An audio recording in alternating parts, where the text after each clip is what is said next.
welcome. It's a pleasure having you in Belgrade, and you can introduce yourself and tell us a little bit how you came here with this artists and residence exchange that we made with Home Session, and you can tell us a little bit more about scholarship and how did you apply and how did you hear about it. Okay, great. My name is Biel Llinàs. I'm a visual artist based in Barcelona the last 8 years, although I'm coming from Mallorca, Balearic, let's say. And I applied to this scholarship, this collaboration between Belgrade Artists in Residence and Home Session. And basically what I was more interested in applying to that grant was because of the possibility of working directly in Belgrade, in a city with such an interesting background, historical background and conflictive background. So yeah, let's say that this was like the more interesting point that I was like, seeing in that opportunity. Yeah, and then you can maybe you apply with a project that's related to Belgrade.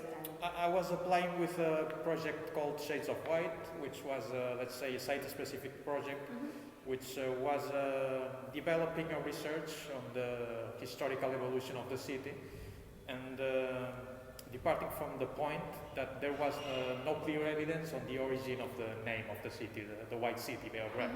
So let's say that this possibility or this possibility was like enhancing a more open and more experimental approach to this evolution.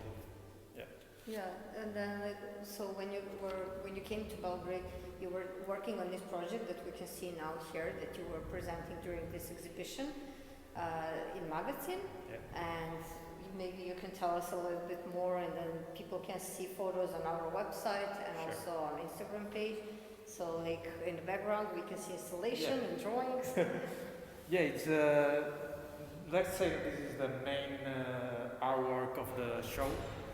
And it's called Acts of Removal, and it basically is based on a series of tours that we did all around the city with Edith, also the other artist in residence.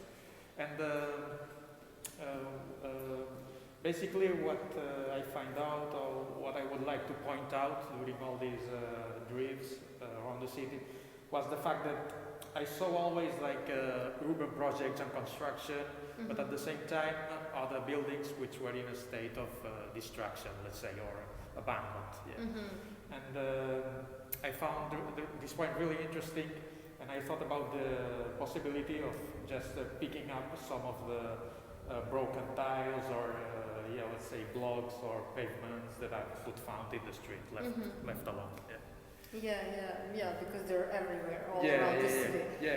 Let's say it's a really banal and everyday life thing that everybody sees and don't pay attention to that. But I think also architecture and these little blocks also talk about the materials on which the city is based, and also about the history of the place. And I think that was the most interesting point of that. That's why I draw this kind of map of the city, and I placed the pieces approximately where I found them. So they look a bit like buildings and streets of the city, but also like they have like very interesting characteristics, and using like these industrial materials. It's also connected. That was also important because most of the materials used in the exhibition, also present in the photographies, are like architecture materials, construction materials.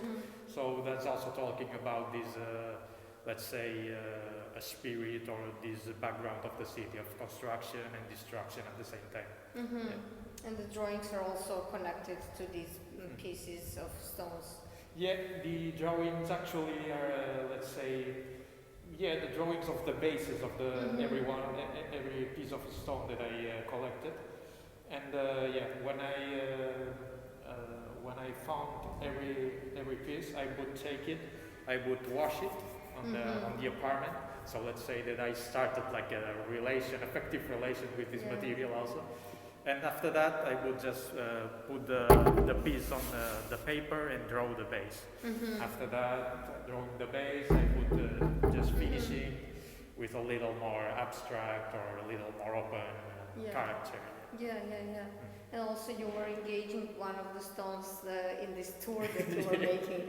That's a really interesting piece you did. That was a really funny piece from my point of view, and really interesting also because it enhanced me the possibility of engaging also local people, local community. So we basically made a reenactment of a historical fact that took place in the 12th century. This was the destruction of Belgrade fortress by the Austro-Hungarian Empire. And a few years after that, the Byzantine Empire destroyed another time Zemun, in this case, which was built with the stones of the Belgrade fortress. And after that, these stones of Zemun were used another time by the Byzantine Empire to rebuild Belgrade.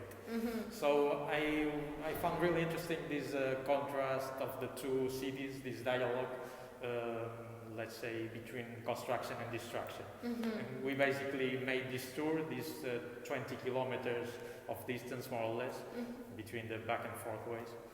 And it was really interesting because we could also talk about different landmarks all around the city, for example, the Ganex Towers.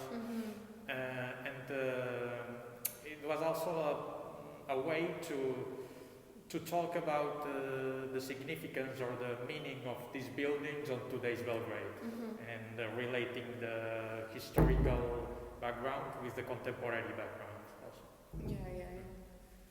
And then, is there anything more that you would like to say about the exhibition and your project?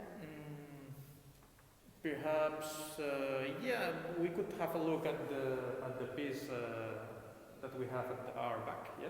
If you want, could we take the phone or? Sure, let's try. Yeah, because I think it's easier to understand the statement of the project, the title also. Okay. Yeah, let's see this artwork. It's a bit difficult to see, but it's a site-specific intervention. Yeah, it's Beograd, the name of the city. And I found that it was interesting to make this site-specific intervention on the dirtiest wall of the room, in order to, let's say, point out that in the end we didn't found the answer to this question, to the origin of the name of the city. But anyway, it's like really present in all that project. So yeah, it's like a constant that is going all throughout the project and the processes. Yeah. And also like this installation on the floor? Yes, this installation is based on an experience that I had the first day when I arrived to the apartment in Belgrade. And I had two microwaves in the apartment. I would open one of them, it was full of things, and the plate of the microwave fell down and just broke. And I somehow felt that it had like a symbolic meaning. It was not, let's say, something casual or... it has this kind of sense, and I think it had to do with the essence of the city, of the background, this conflictive background that the project is exploring somehow. Yeah. What do you think does your cultural background is influencing your art in any way? I would like to highlight one point especially that I've been thinking about since a few months ago, let's say. That departing from the point that I had another part-time job, I couldn't, let's say, spend 8 hours a day working on art projects, but I had to combine both jobs.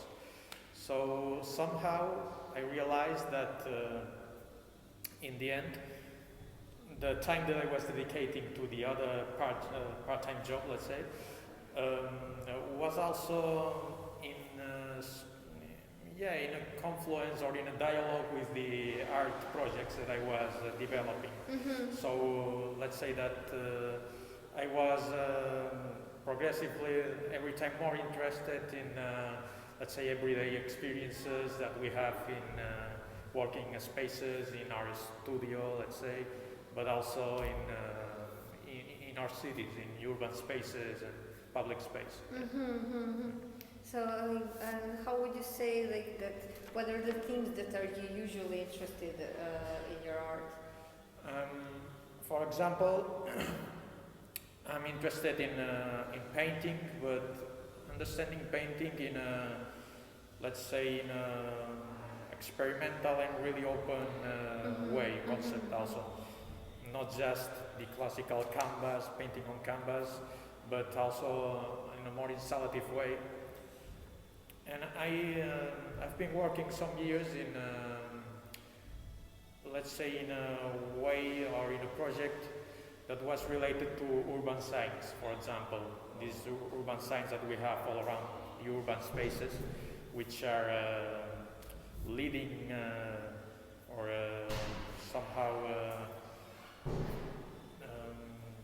affecting our perceptions and our movements in the city, let's say.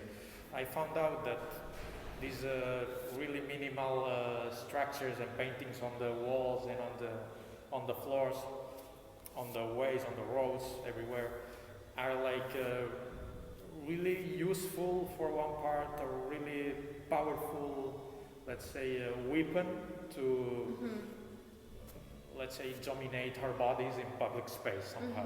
Yeah, and I like this question of the painting, this dialogue of painting and power somehow, and how through art you can highlight it, you can yes, hack it somehow also. Yes, that's very interesting.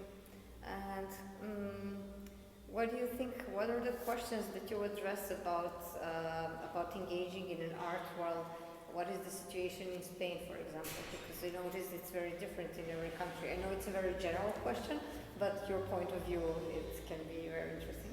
Well, let's say that we have like good opportunities to have access to, let's say, have exhibitions in galleries, having some scholarships or exchanges abroad also.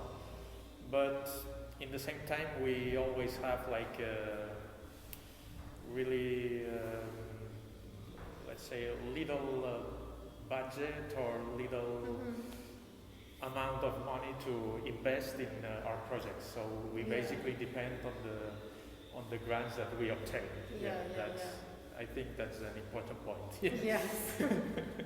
And what do you think? What is the artist's role in society? I think, well, it depends. It really depends on every artist, because every artist is a world, let's say.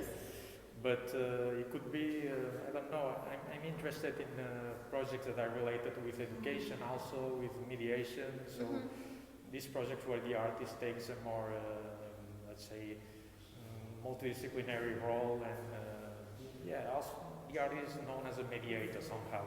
Not that much, let's say, the artist close at the studio painting and disconnected from the world, but these other kind of, let's say, role. This is the one that is more interesting for me.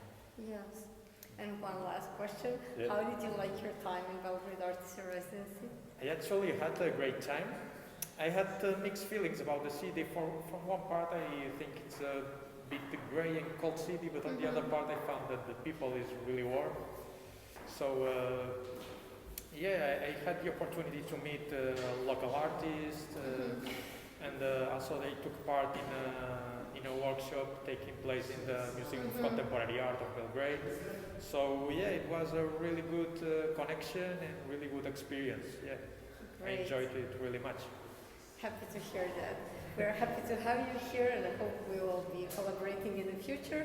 And thank you so much for this interview. Thanks. Thanks.